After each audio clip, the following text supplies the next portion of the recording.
In this Clash of Clans video, we are going to showcase some of the top strategies for Town Hall 12. Air attacks, ground attacks.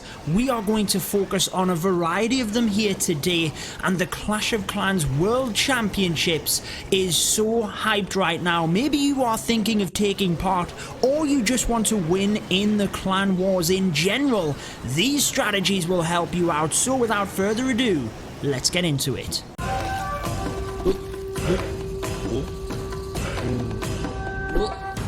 Alrighty guys, let's dive straight into this first one, which uses a combination of the Pekkas and the Bowlers. This is an incredibly strong strategy right now and can be very reliable as well. Now, most of the time with this strategy, you will use a combination of a Queen Walk or a Queen Charge and merge that in with your Pekkas and Bowlers. The main reason for that is you can set up a funnel very effectively, and then that Queen and Healers can kind of help the Pekkas and Bowlers out, and the Healers can even switch across to the Pekkas and Bowlers once your Queen is protected from them. If you are new to my channel, guys, be sure to subscribe for all of my Clash of Clans videos and turn on the notification bell so that you don't miss out as soon as they go live.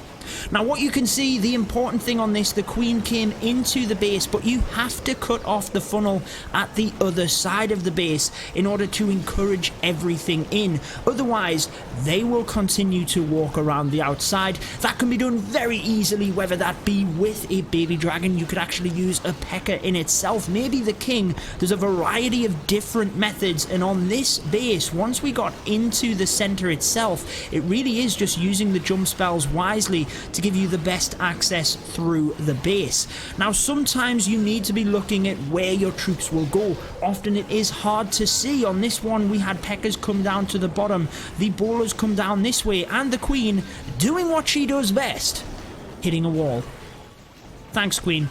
Anyways, guys, the P.E.K.K.As are tearing up shop right now, and they are taking this base down no problem. I want to give a massive shout out to the procrastinators for allowing me to come and recap some of their Town Hall 12 war attacks. They have been tearing it up recently. I can't wait to show you the rest of the attacks. Now, often, this is what the P.E.K.K.A and Bowler strategy will look like. You get down to the end of the raid, things start going a little bit south, it looks like you're running out of steam, but don't worry, if you have a few P.E.K.K.As alive, maybe you have saved that Queen's ability, you've got the healers, they will be able to get through this. And often, guys, as long as you've got the P.E.K.K.A and Bowler deployment in fast, you don't really have to worry about running out of time. Yes, you want to be efficient. I'm not saying that. You do want to consider time, but a lot of it, you're getting so many troops, so much DPS into the base initially, you're not going to run out of time. Let's swap across to an air attack, and again, we are going to show you both ground and air attacks, and I will show you the top 4 Town Hall 12 attacks in the game right at the end of the video. I will link that one. But getting into this one, what are we doing? You can see a similar principle here. We are cutting off a funnel at the top and the bottom, and notice how the Queen able to snipe off that air defense there as well, because this is a dragon attack. Now, with the dragons, you do want to try and hit the Giga Tesla early on. I've made this mistake myself. I've came right the way through the base, and as your dragons start going down, they just don't have the firepower to get through the Giga Tesla. So if you are planning a dragon attack, do consider coming directly into the Giga Tesla, because look at the damage they do. They take it straight down there, and you can use that Grand Warden's ability through it as well. We haven't really lost too much at this point. As they move through the base, you can now see the bat spells being deployed on that back end of the base, and you've got to think about how many splash defenses you are taking down. In this case, we had the multi-inferno and the wizard tower going down with the bat spells. So often, if that is the case, you will want to deploy your bats before the freeze spell, because if it runs out and you have tons of bats at the end, you can actually lose more of them than you would have initially just losing them few. As long as the bats do a good enough job though, even if they go down, you're there's two ways of looking at this. You can either use the dragons to protect the bats and you want the bats to wipe out everything else, or you just use the bats to take out an area of the base and the dragons will then finish off. It all depends on which method you are doing. You will have seen the bat wave technique as well. I actually don't have an attack showing that in this video, but be sure we will be bringing them up. And if you are watching this video, by the way, head on over to my YouTube homepage after this, because I do update my playlists whenever I have new videos, and you will be able to see the Town Hall 12 attacks playlist or whatever Town Hall level you are, and be able to watch all of the videos relevant to yourself. Like I said, that's on my YouTube homepage. But let's continue through this. 5 Town Hall 12 attacks out of 15 displayed here today. That is pretty good if you ask me. And let's move on to the next one, which is the Electro Dragons. Now the Electro Dragons are a fantastic troop in terms of securing that safe 2-star. So maybe you are in the Supercell Clan War Leagues, you want to secure the safe 2, the E-Drags are a brilliant way of doing that. Now on this base, we do have the Giga Tester on the outside with the Queen, so clearly we can take that down straight away. But even if not, the E-Drags are good guys. So as long as the Queen is only being attacked by the Giga Tesla, she can get through that without a rage spell. Do not worry about the rage spell. Look at this one bowler at the south. What epic value, managing to cut the funnel here, bouncing 2 buildings, and just gets so much value. Honestly, when you're scouting bases, do not forget about looking at bowler bounces, what value you can get, and how fantastically they can set up the funnel. Queen now has to burn through a rage spell in order to get through the king, and then continues to set that funnel for the E-Drags. And again, that bowler is an MVP in this raid. What amazing efficiency, and that is what you need to be looking at for that very highest level. As we move through the base, look at the chain value for the dragons here. This mortar, I was literally just pointed out, mortar, and all of these defenses were just chained so easily, and that is where the E-Drags are just so effective. Look at this corner, all of the buildings right next to each other, an E-Drag can just chain through each and every one of these. Watch this, so boom, right the way through. That is what you want to look for. If you can set the funnel for the E-Drags, they can get through. Maybe there's high HP buildings there as well. That is perfect for your E-Drags. And look at how amazing they get through the base. The Queen continuing to walk down that side, picking up an air defense, doing a fantastic job. And it's just great to watch the Electro Dragons when they are used like this to maximum effect. Guys, if you are enjoying the video, be sure to leave a like. It honestly does help out massively. And you can follow me on social media as well to keep up to date with everything I put out there.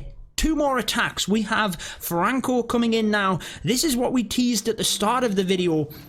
And the main thing I want you to see from this attack is the funnel. Now the bowlers, if you are using this Pekka and Bowler combination, you have to get the funnel right. The bowlers can so easily walk. Gets a little bit unfortunate here, activates the Town Hall with that E-Drag, certainly not expected, but an E-Drag, as long as you are out of the way of an air defense, can actually get really good funneling value. Look, it's got quite deep into the base here, and this is one thing that you can struggle with bowlers, because it's not just the outside buildings you need to worry about. They can be attracted to the defenses on the inside of the base as well. Manages to do that very well here, taking out these couple of buildings, and that's enough for the bowlers to come straight through towards the Town Hall. Now them pesky ice golems, look at them bowlers getting the rocks coming forward. They were all frozen there. That looked so cool. Look at that, frozen boulders. Absolutely awesome. But the healers are there to help the bowlers through this area, and look at the damage coming through here. Any bounces of the bowlers at this point will just wreak havoc. Watch this Eagle Artillery. Down it starts to go very, very quickly when the bowlers get that bounce, and if you can get that value as well as they bounce through the base, that is where the bowlers are fantastic. Now the rage spells are used very early, guys. You want to get that benefit, because again, look at the bowlers. They took out that multi-inferno from right across the other area of the map. That is what you need. Do not wait too long with your spells when you're using the bowlers, because when they start to go down, you then might not get the buildings behind down, if that makes sense. You need to get enough damage to get the building behind in order to get that bounce value. Again, exactly like you've seen in that first attack, we've split up at this point. You do want to try and have your troops move through the base successfully with the jump spells, but if they do split up, you should be okay on time. You've got so much damage coming through the base initially and so quickly that you shouldn't really run out of time, guys. Do plan it though. Like, let's say this builder hut, you could easily sneak an archer onto there in order to help with time. If you do run out, it's just sickening really, isn't it? So do plan things, but essentially if you get them bowlers in quick enough, you really shouldn't worry about it. And the Pekkas, they really are the MVP of this attack. They help to tank for the bowlers as they move through, helping to tank for that Eagle artillery. But again, do take note of the Giga Tesla. It will do massive damage to the bowlers. You really do need to make sure you've got that Grand Warden's ability there for it. On to the final attack then. We do have the drag bat attack strategy again, and the bats, so long as you can use them sufficiently, again, if you're using the bat bomb method, putting them in one area, or the bat wave method, bringing them around, it can work on different bases. And I will try and get you replays of the Pekka bow bat as well, which is a fantastic method using the Pekkas and the bowlers, but then the bat spells to come through the back end as well. Again though, with the dragons, the funnel is ever so important. So you can see we've narrowed the path here and here because of the king and the queen. So that looks pretty straightforward. We can now easily target the center of the base here with the dragons. We know exactly where they are going to go. Very smart here, coming to this side first to get the air defense. The funnel is set, so they're going to come in anyway. Look at all of the damage over that Giga. It has absolutely no chance. We do need to use the Grand Warden's ability, otherwise we'd have lost the loons. We'd have took a lot of damage on the dragons if they're all there in one pack.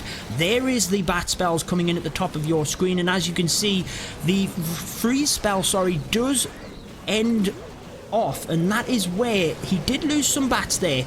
Had more than enough to get through it, but you do have to think about using the freeze slightly later in order to protect the bats later on, if that makes sense. If you're not coming in to splash, that's where the bat wave can help from coming in at the side, and it allows the bats to get maximum velocity as they come through. They're not coming into one area and taking damage from everything. They're coming in from one angle, and therefore the defenses behind might not be able to hit them. That's the general idea of it. Again, the dragons have split up at this point, but they've got through the base more than sufficiently that they are going to take the rest of this down. Unfortunate ice golem just standing there, doesn't know what to do, not going to be able to do anything. Wouldn't it have sucked if there's been like a building here and the dragons shot at it, got froze and got 99%? That would have been awful, guys. But I do hope this video has helped you in terms of Town Hall 12 attacks. I do have a video linked which shows a couple of different strategies, very strong ones for Town Hall 12. So go ahead and watch that one now. But that wraps it up for this one. Until next time, peace out.